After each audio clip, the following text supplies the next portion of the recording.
Hello, ESR people. I have a unpleasant video today. This deals with stewarding and basically the joys of netcode, lag, all that kind of stuff that we are inevitably going to deal with in a long-term sense. And this has come up because we have an appeal of a penalty for Dominic Turcotte. And I get it, because the penalty he's receiving at the time of recording this, which we've left in Justin Swan's hands to, if he wants to take a mitigation step, is taking a win away. So obviously we obviously can feel why he feels a certain sense of way on this matter and move on with it. But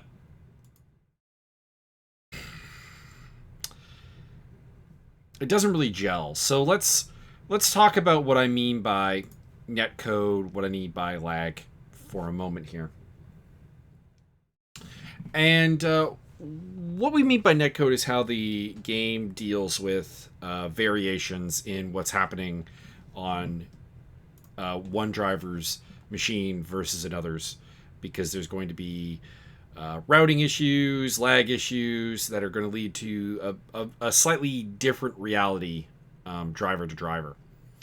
And there's no perfect way around this. We can debate which games do a better job of it, which games do a worse job of it. I'm personally not a huge fan of how ACC does it, but at the same time, what this means is that there is a slightly different reality for each driver on the track. And that means that we have to drive with that in mind, because it's always going to be there. It can't be gotten rid of. The only way to get rid of it would be instantaneous data transmission, computer to computer, globally around the world for sim racing purposes.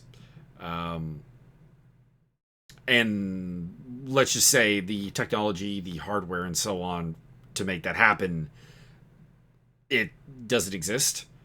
I'm not going to make any predictions about, like, in the future if it will exist, but I would say we're probably at the very least years and most likely decades away from that kind of transformation. So we have to deal with it. Now, the penalty, if you've reviewed the Sunday Monza footage, is as follows. Matt Higgs, running in third place through Curva Grande, is being caught by the faster Mercedes of Turcotte, and there's going to be a contact to the rear quarter of Higgs that spins him into the barrier, or at least what appears like it. But upon inspection of the replay, there's going to be a slight gap between the two cars. So let's back this up 5 seconds and let it roll through at full speed.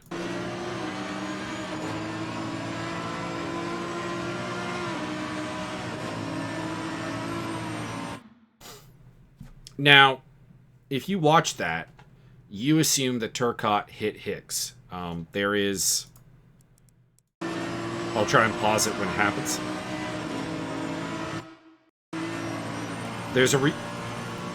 I meant to pause it. There's a reaction from his car, which indicates that there was contact, and Higgs gets thrown into the barrier, obviously registering the contact on Higgs' end. Now, we're gonna give me a reversal. There, that'll do. Let's hit the free cam, and let's move on out here.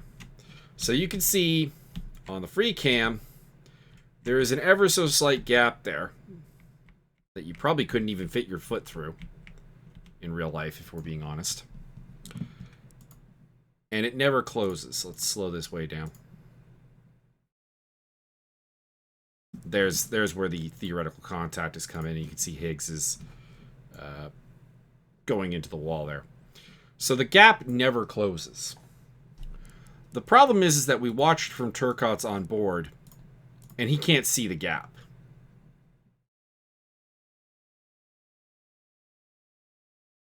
like watching this on board, you can't see the gap. And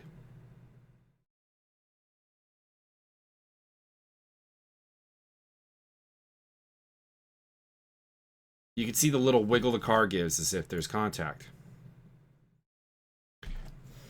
So the defense Dominic is having is there's no contact. The problem is that the contact is felt by Higgs. And additionally, if we look at the positions of the cars here, there's nothing really going on here that would explain, that would defend Dominic's driving particularly. So what we have here is, if you look at it, there's a moment I want to get on here if I can before we start going forward. There, that'll do it. Okay, so you can see he's tucked in behind him and they get in here. Matt's taking this center line, defensive line, basically. Normally you'd hug probably closer to the curb here. And you can see that there's a lineup on the corner here from Turcotte. And it's only Higgs, actually. And if we get on board with Higgs, we'll see what I mean by this. It's only that Higgs actually tightens his lineup.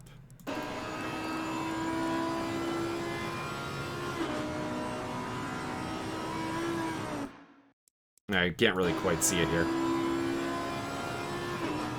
But there is a visual cue where he tightens his line up a little bit. Let's see if I can find it here. Throw it in reverse.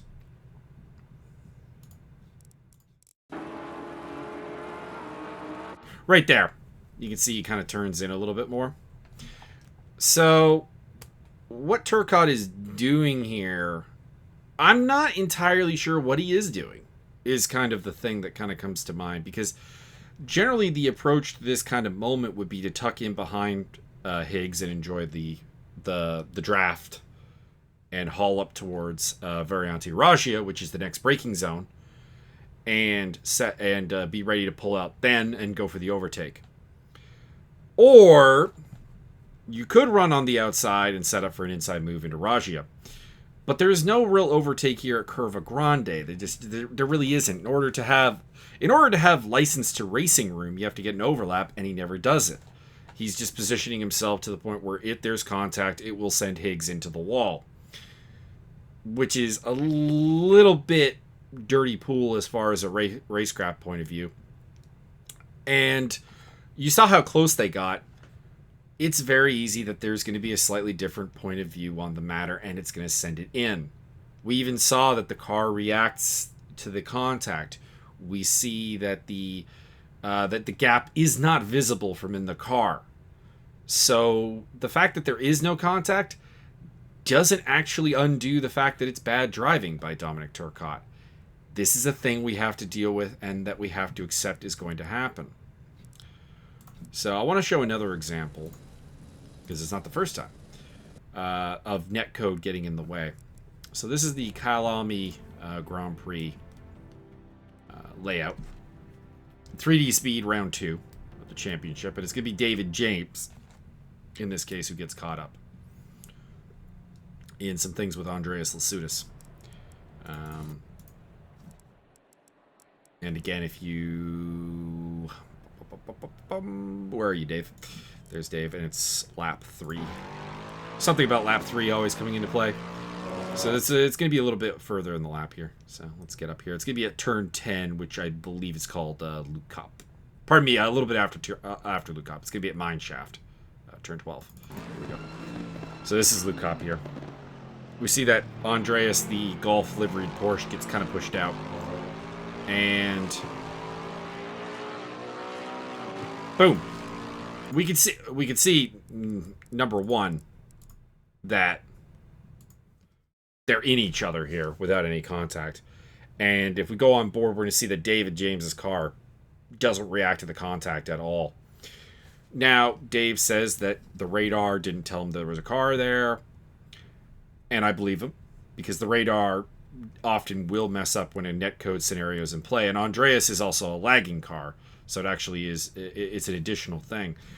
The thing is that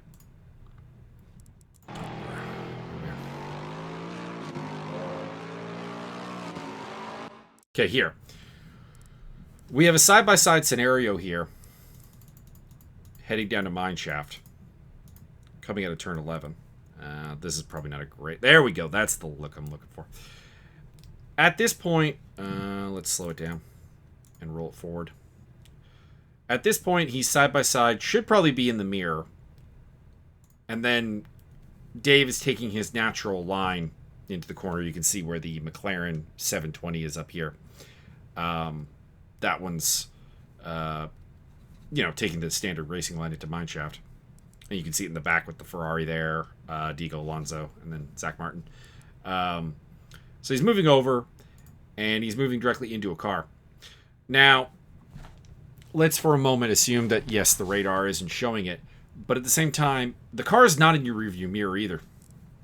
Where did it go? And you know that it's a laggy car that's there as well. It wouldn't take a lot of... it really wouldn't make a difference if Dave had just stayed a little bit over here to where maybe like this black line is towards the center here and leaving a car width. Because Andreas is recovering from a wreck. And he'd have the inside line into Mineshaft here. He'd be fine either way. So that was a tier 1 penalty, for example. Now the reason it was, and the reason was tier 1's slightly different series mottos, but also the fact that there is no reaction here.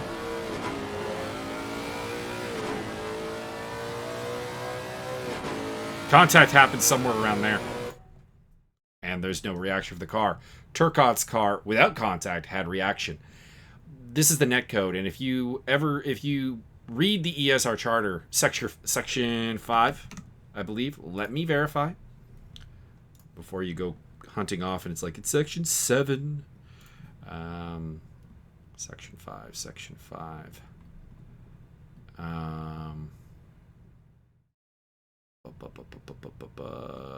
Where is it? I posted it in the organizer chat. Really should have had this up and handy beforehand. My apologies.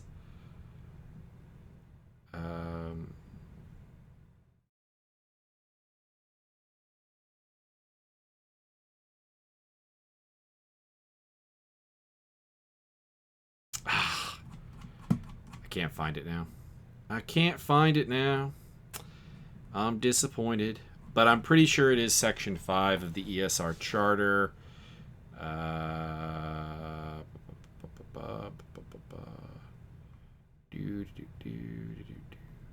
I'm pretty sure it is section 5 of the charter that deals with the idea that it says lag and connection issues, hardware issues, but netcode goes into that, are not grounds for defenses against penalties. Now there's a level of, now someone will say, well, there's a level of ridiculousness that impels. Not really. I mean, if we have a moment of like a car jittering, let's say Dave James is coming up to this car here of Zach Martin, and Martin completely vanishes and then ends up in the and then comes back on and hits James and then goes into the gravel trap. No, obviously that would be a point of ridiculousness. That's a point of unstable connection that cannot be through your driving accommodated for. But in both of these cases, the netcode at play was very simple to accommodate for, and the drivers did not do it. That's why it's a penalty. That's why you can get a penalty when there's no contact. No, you're not going to get a penalty if a car 6 feet or 10 car lengths or whatever from you suddenly flies off the track and can show on their replay a contact. No, that's not what we're talking about. But this is sim racing. Netcode is a part of it. Lag is a part of it. We have to drive to accommodate for small amounts of it. And the gap you saw with Turcotte's incident definitely is within normal parameters of netcode. And, well, David James's is a little more weird. Because because the car probably wasn't registering properly. It still is. It's more of a common sense issue. The car went somewhere. Where did it go? It's probably still beside me, and a simple look to the right would have verified that. Um, I hope that this has become really. I hope that this was explained properly, and I'm fully willing to take. And I'll answer any questions people have. But like the long story short is, netcode happens, lag happens, drive accordingly. There we go. So and yeah, that's really about it. So anyways, I hope that explains some things. I hope that justified two penalties that came up in recent races, and hopefully will set the stage for. Well, you know what? I say hopefully. Hopefully it doesn't come up in the future, but knowing that it probably will, hopefully this explains and provides a baseline for understanding what is expected of ESR drivers, and to be honest, probably sim racing drivers in general. Um, anyways, uh, hopefully that helps. Hopefully.